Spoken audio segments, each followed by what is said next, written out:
The morning of my wedding was a blur of satin and roses, a picturesque scene straight out of a bridal magazine. But as I stood in front of the mirror, clad in an elegant gown that hugged my frame, I felt like an actor playing a part in someone else's play. My name is Emily, a self-made entrepreneur with a passion for life's simple pleasures. Today, I was marrying Mark Harlington, a man whose world was as polished and refined as mine was straightforward and unadorned. Our story wasn't typical. We met by chance at a local cafe where I was nursing a latte and he was escaping the confines of his corporate life. He was charming, his Harvard education and successful banking career, a stark contrast to my own journey. I had built a modest but thriving business after high school, steering clear of the world of degrees and diplomas. The wedding venue was a grand affair, Mark's family sparing no expense. As I walked down the aisle, my heart raced, not with excitement, but with a creeping sense of dread.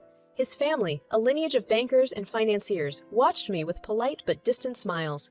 Their world was one of legacy and tradition, and I was an outsider stepping into their sanctum. At the reception, the veneer of polite interest began to wear thin. I remember sitting at the head table, feeling like a specimen under a microscope. "So, Emily, tell us about your high school. That must have been quite an experience," Mark's mother, a regal woman with a hawkish gaze, inquired. Her tone was light, but the underlying condescension was palpable. I smiled, trying to keep my composure. It was a great learning environment. "I think it really prepared me well for running my own business," I replied, hoping my answer would suffice. "Oh, a businesswoman! How quaint!" chimed in one of Mark's aunts, her eyes glinting with amusement. And here I thought Mark would marry someone from our alma mater. Mark, sitting beside me, gave a strained smile but said nothing. His silence was a void, growing larger and more oppressive with each passing moment. The evening wore on, a parade of toasts and congratulations, each one feeling more hollow than the last. I caught snippets of conversations, veiled references to my simpler background and unconventional path. I felt like an exhibit in their world, a curiosity to be examined and then dismissed. As the night drew to a close and the guests began to trickle out, Mark turned to me, his eyes searching mine. "You did great tonight, Emily.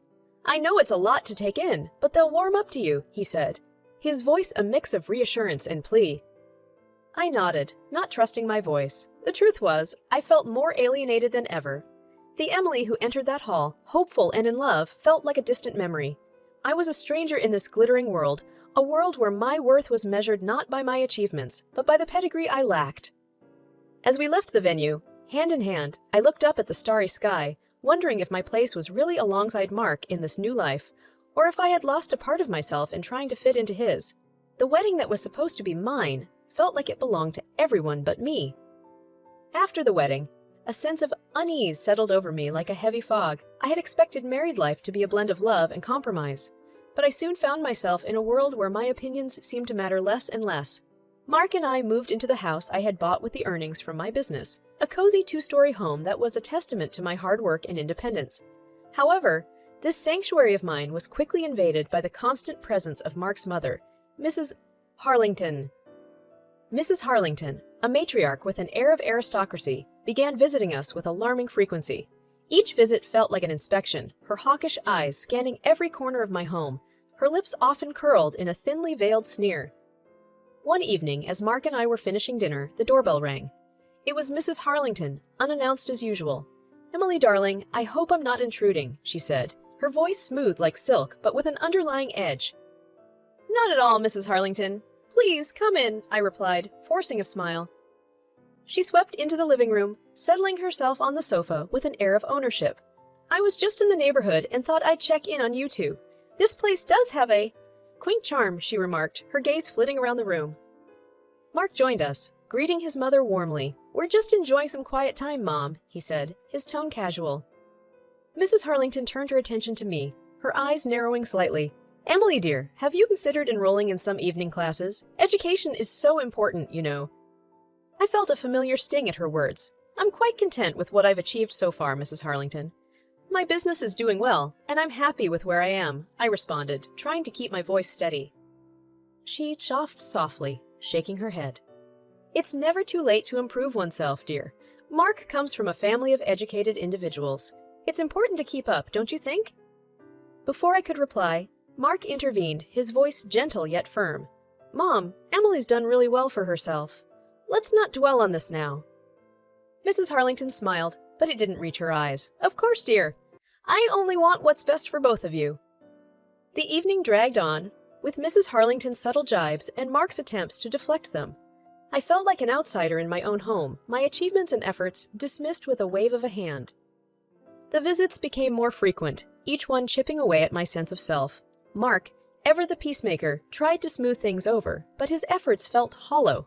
The man who had promised to stand by me seemed more like a spectator, watching silently as the divide between his world and mine grew wider. One day, as I was tidying up after one of Mrs. Harlington's visits, Mark came up to me, his expression a mix of concern and helplessness. "Emily, I know my mom can be a bit much, but she means well. She just wants us to be happy." I turned to him, frustration brimming in my voice. "But what about what I want, Mark? What about my happiness? It feels like I'm losing a part of myself, trying to fit into this mold she's created for me." Mark reached out, his hand hesitating in the air before resting on my shoulder. "We'll figure this out, Emily. We're in this together, remember?" But as I looked into his eyes, I wasn't so sure anymore. We were together, yet worlds apart, caught in a web of expectations and pretenses.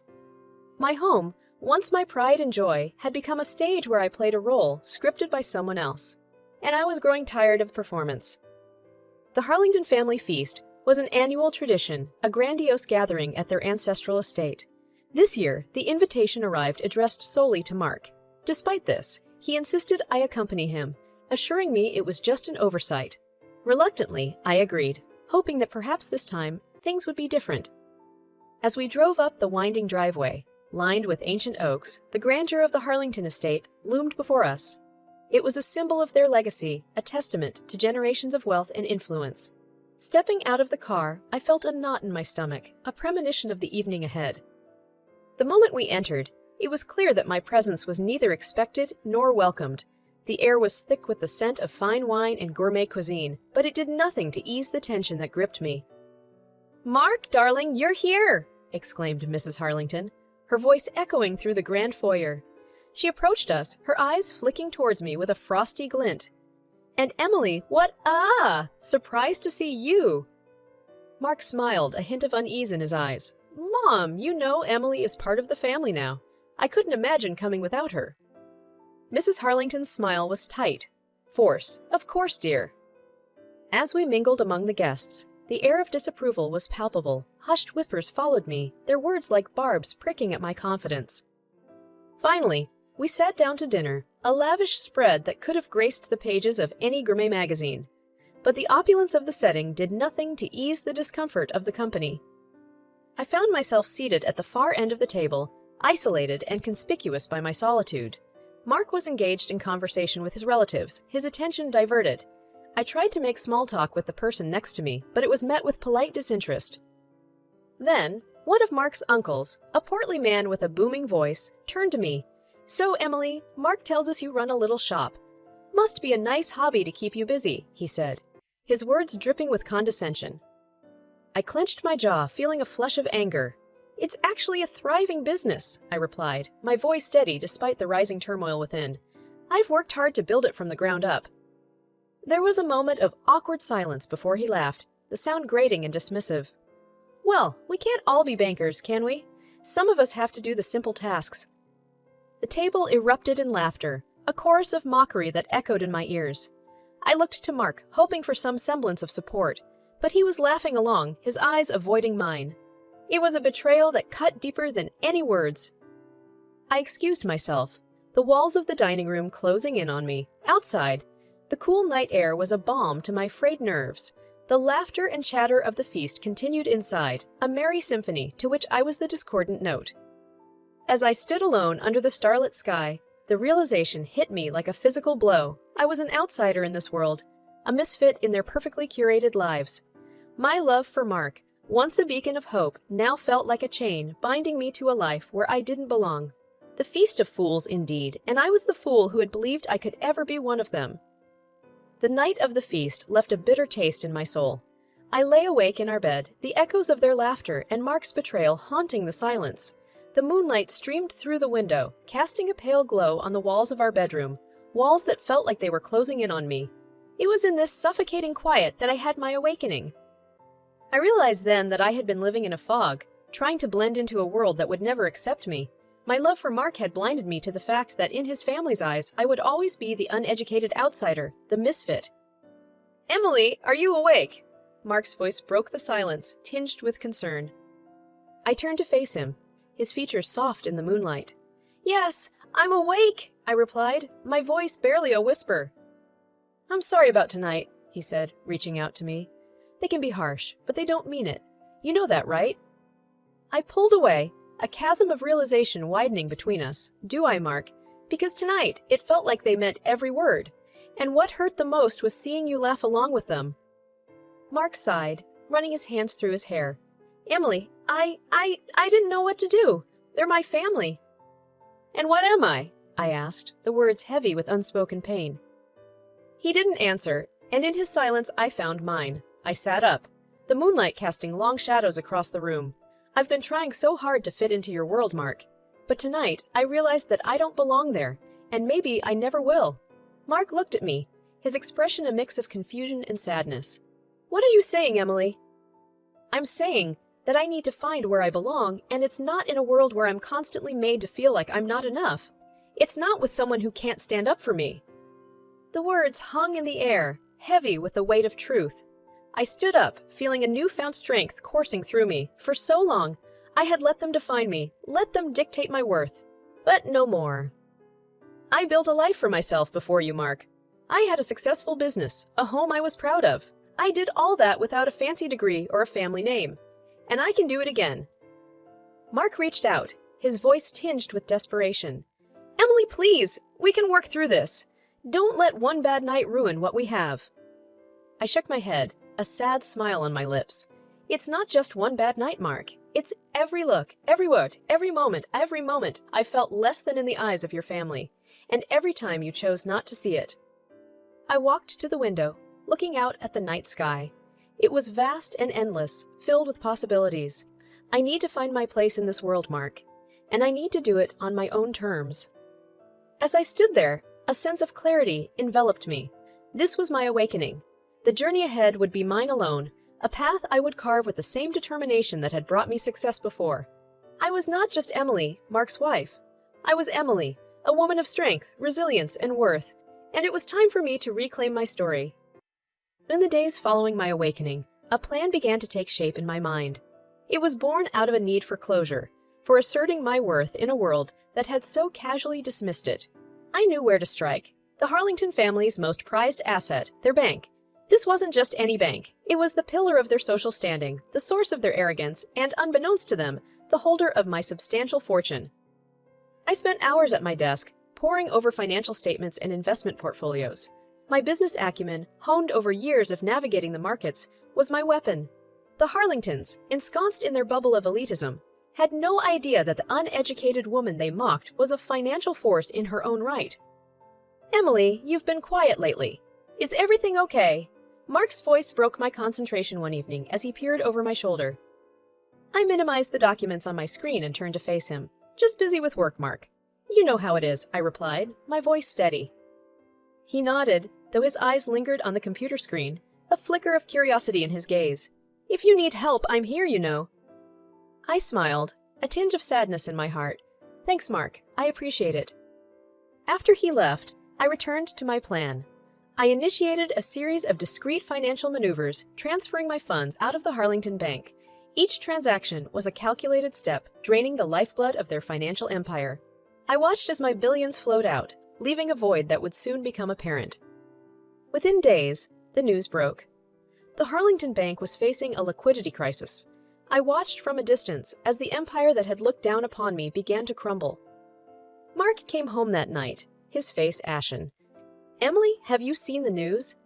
The bank, my family's bank, it's in trouble." I looked up from my laptop, feigning surprise. "That's terrible, Mark." He sank into a chair, his eyes haunted. "They're saying it's a major withdrawal. A significant client pulled out their funds. It's catastrophic." I leaned back, my heart racing with a mix of triumph and regret. That's the risk of the business world, isn't it? One day you're on top, the next you could be at the bottom. Mark's gaze met mine, a trace of suspicion in his eyes. "Yeah, that's the world we live in," he said slowly. As the days passed, the Harlington Bank's troubles deepened. The family was in disarray, their composure shattered. Mark was torn, caught between his family's crisis and the dawning realization that his wife was not the person he thought she was. One evening, as we sat in silence, he finally spoke. "Emily, is there something you're not telling me? About the bank? About everything?" I met his gaze, my decision made. "Mark, I've always been honest with you about who I am. But maybe it's time I showed you just how much you underestimated me." With that, I laid bare my plan, revealing the extent of my financial prowess and how I had single-handedly orchestrated the downfall of the Harlington Bank. The revelation hung between us, a testament to my resolve and his family's underestimation. Mark was speechless, his world turned upside down. I had emerged from the shadows, no longer the meek outsider, but a formidable player in the game they had so carelessly invited me to. This was my retribution, my statement to the world that I, Emily, was a force to be reckoned with. The plan wasn't just about revenge. It was a declaration of my independence, a reclaiming of my dignity in the face of those who had sought to diminish it. The revelation of my involvement in the Harlington Bank's downfall created a chasm in our marriage that could not be bridged. The once warm and loving home Mark and I shared now felt like a cold, distant battleground. The air was heavy with unsaid words and unexpressed emotions. Mark was a mixture of awe, confusion, and betrayal. He couldn't reconcile the woman he married with the mastermind who had brought his family's bank to its knees. One evening, as we sat at opposite ends of the dining table, the silence was deafening. Finally, Mark broke it. "Emily, why? Why did you do it?" His voice was a mix of anger and pain. I looked at him, my resolve firm. "You saw how your family treated me, Mark. You heard the things they said. Yet you never stood up for me. I was nothing to them, and you let me be treated that way. But to destroy the bank, my family's legacy. Was it worth it?" He was struggling to understand, to find reason in what seemed to him an incomprehensible act. "It was never about the bank, Mark. It was about respect, about being seen as an equal. Your family never saw me for who I am. They never gave me a chance." Mark's face was a mask of conflict. "But this is not you, Emily. I married a kind, loving woman, not someone who would seek revenge like this." I stood up, my chair scraping against the floor. "Maybe you never really knew me, Mark. Maybe you only saw what you wanted to see." The decision to divorce was mutual but painful. The process was swift, facilitated by my financial independence and Mark's dawning realization that our paths had irrevocably diverged. As we sat in our lawyer's office, signing the papers that would dissolve our marriage, Mark looked up at me, his eyes searching for the woman he once knew. "Emily, I'm sorry. I wish things could have been different." I signed my name, the pen feeling heavy in my hand. "So do I, Mark. But we can't live on wishes. We have to face reality, and our reality is that we were never meant to be together." With the final signature, our marriage was officially over. I walked out of the lawyer's office feeling a mix of relief and sorrow. The chapter of my life with Mark was closed, and a new one was waiting to be written. The divorce granted me freedom and a significant portion of our shared assets, but it wasn't about the money. It was about reclaiming my self-worth and closing a painful chapter of my life. As I drove away from the lawyer's office, the city skyline stretched before me, a canvas of endless possibilities. I had entered my marriage as Emily, the unassuming entrepreneur, and emerged as a woman who had faced her battles and emerged stronger. The road ahead was uncertain, but I was ready for whatever challenges it might bring. I had learned that sometimes, to find your true strength, you have to face the darkest parts of yourself and emerge from the other side, transformed and renewed. The finalization of my divorce from Mark was not just the end of a marriage, but the birth of a new Emily.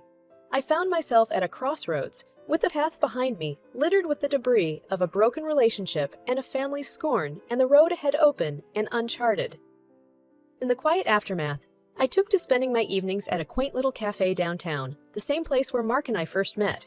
It was here, over cups of steaming coffee, that I began to pen down my thoughts, reflections on my journey, and aspirations for the future. One such evening, as I was lost in my musings, the cafe owner, a kind middle-aged man named Joe, approached me. "You've been coming here a lot lately, always writing. If you don't mind me asking, what are you working on?" I looked up, smiling at his genuine curiosity. "Just some personal reflections, Joe. It's been a transformative period for me." He nodded, understanding in his eyes. Life has a way of throwing us curveballs. It's how we catch them that matters. His words resonated with me, echoing my own thoughts. That's true. I've learned a lot about myself recently, about my strength, my resilience. Joe poured himself a coffee and sat down across from me. Sounds like you've been through quite the journey. Care to share? I hesitated for a moment, but then began to tell him about my marriage, the struggles with Mark's family, and how it all led to me finding my true self. Joe listened intently, nodding empathetically as I recounted my tale. You know, Emily, he said after I finished, you've got quite the story there. Ever thought about sharing it with the world? You never know who might find inspiration in it. His suggestion struck a chord in me. Perhaps my experiences could indeed help others facing similar struggles. Maybe I will, Joe. Maybe it's time my story found a voice. In the days that followed, I began to transform my notes into a memoir. Writing became a therapeutic process, a way to make sense of the chaos of the past months and to find closure. As I wrote, I also focused on rebuilding my business, applying the lessons I had learned from my ordeal. My company, once a small venture, began to grow, expanding its reach and scope. I was not just surviving, I was thriving. One afternoon, while I was reviewing some business contracts, my phone rang. It was Mark. I hadn't heard from him since the day we signed our divorce papers. Emily, hi. I hope I'm not intruding, he said, his voice hesitant. Hello, Mark. It's fine. What can I do for you? I heard about your business. It's doing really well. I always knew you were capable, but I guess I never fully appreciated it. I paused, taking in his words. Thank you, Mark. It's been a lot of hard work, but it's paying off. There was a moment of silence before he spoke again. I'm sorry, Emily, for everything. I hope you can find it in your heart to forgive me. I sighed, a sense of peace settling over me. I've moved on, Mark. What happened between us? It's in the past. I've learned a lot from it, and I'm grateful for the lessons. That's good to hear. I truly wish you all the best, Emily. You deserve it. As I hung up the phone, I realized that I had indeed come a long way. I was no longer the woman who sought approval or validation from others. I was Emily, a woman who had faced adversity and come out stronger, a woman who had found her voice and her place in the world. Sitting back, I looked around my office, a space that was distinctly mine, filled with symbols of my achievements and my dreams. I had a new beginning, a chance to write my own story, one where I was the protagonist, strong, independent, and free.